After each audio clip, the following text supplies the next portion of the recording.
I'm going to show you how to paint Monet's water lily pond using acrylic paint. The following tutorial is a great project you can do with kids or elementary school students, but adults will love it too. If you're new to my channel, please be sure to stick around and check out my other videos. I have a ton of amazing fun art tutorials on this channel, and don't forget to subscribe and hit that like button to show your support.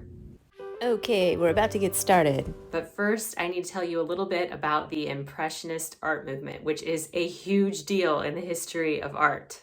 In the 1860s, a rebellious group of young artists, which included Claude Monet, got together and decided that they liked to paint outdoors. This was a huge break from the past because up until this time, throughout Western art history, the subject matters were religious figures and mythological stories, and everything was very focused on making realistic paintings. For the first time in the history of Western art, realistic precision was being totally thrown out the window.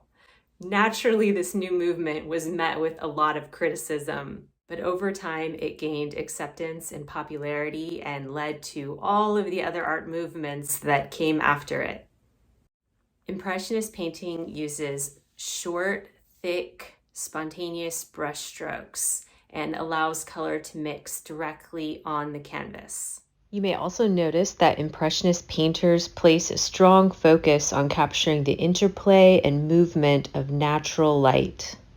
Okay, so to start off today, you're going to want to grab a piece of thick paper and a pencil. I recommend orienting your paper horizontally, not vertically. I'm going to start by drawing a basic outline of the main shapes I see in Monet's painting. I'm drawing a curving line for the pond. Now I'm using a rough line to divide the background where I see a cluster of trees on the left. I'm also drawing a line to represent the long grass that I see growing around the pond. Just remember, do not draw the bridge right now. I repeat, do not draw the bridge right now because you'll just end up painting over it. I know it's tempting, but don't do it. Now I'm going to grab some red, yellow, blue, brown, and white paint. Using a small flathead brush, I'm going to grab a little bit of blue on one edge of the brush and a little bit of white on the other edge of the brush. And I'm going to start adding rough dabs of paint inside my pond. See how this blue and white paint is mixing directly on the painting? I'm going to continue with this until I fill my entire pond with color. Now I'm going to clean my brush off.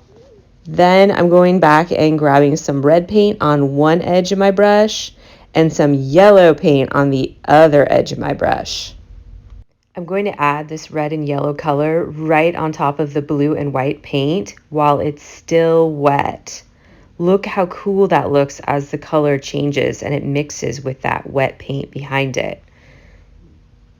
And now I'm going back and adding more blue and white right on top of the red and yellow that I've just laid down. I like the way that looks. So now I'm going to grab some green paint and start adding some lily pads into the water.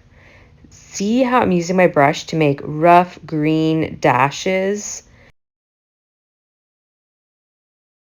Notice how the closer lily pads near the front are larger. These same lily pads get smaller as I move towards the back of my pond because they are farther away. See how teeny tiny the lily pads are in the very back? Okay, this part's super fun. I'm going to clean my brush and then grab some white paint. I'm going to lightly stamp the edge of my brush about 5 times, making a fan shape to create a flower. Again, you're just stamping your brush in the shape of a fan. 5 stamps per flower. Notice how the flowers that are closer are bigger. The same flowers get smaller as I move towards the back of the pond because they are farther away. Now I'm just going back and adding a touch of red paint to my flowers. Now I'm ready to paint the trees and plants in the background. I'm going to start by grabbing some white paint.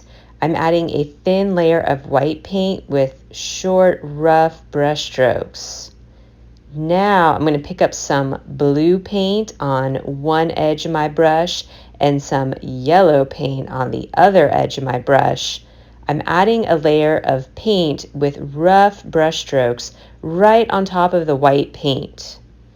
Now I'm getting more yellow and blue and adding another layer on top of this. You can keep adding layers until you get the color and effect that you want. If it looks too yellow, add more blue. And if it looks too blue, add more yellow. And if you want to make any area of your painting look darker, just add more blue to this area.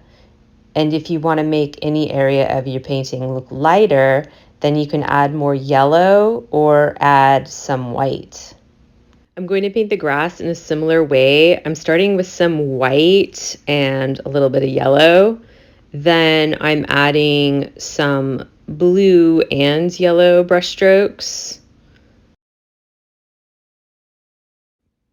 I'm mixing more blue and a little bit of white into the grass on the left because I want it to look kind of shaded in this area like it does in the picture.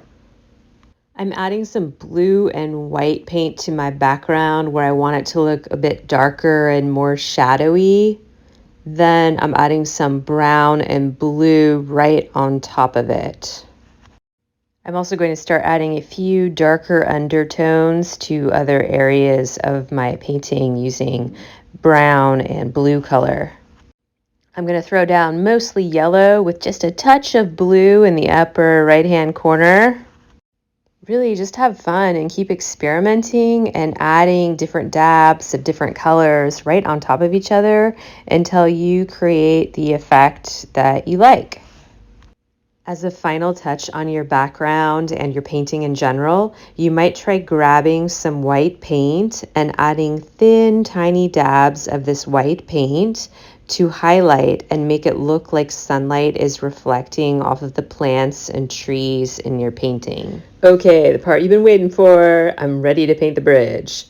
For the bridge, I've mixed a color using brown, blue, and white. I'm painting a thin arch that goes right over my pond. You may need to paint this line a couple of times to make it look solid. Now I'm painting a second arch about 2 inches above my first arch. And finally, I'm adding a very narrow, skinny arch right in the middle of these 2 arches. If you want to give your bridge a bit of depth and dimensionality, you can add thin black lines, which will look like shadows.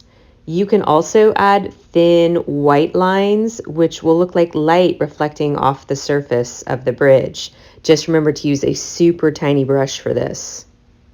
Now I'm going back and using that same color I used for my bridge, and I'm painting 5 vertical posts on my bridge. Once I'm done painting my 5 bridge posts, I'm going to go back and add any additional black and white highlights that I want to my bridge. I hope you love how your painting turns out. If you enjoyed watching, please like this video, subscribe, and check out my other amazing art lessons and art tutorials that I have on this channel.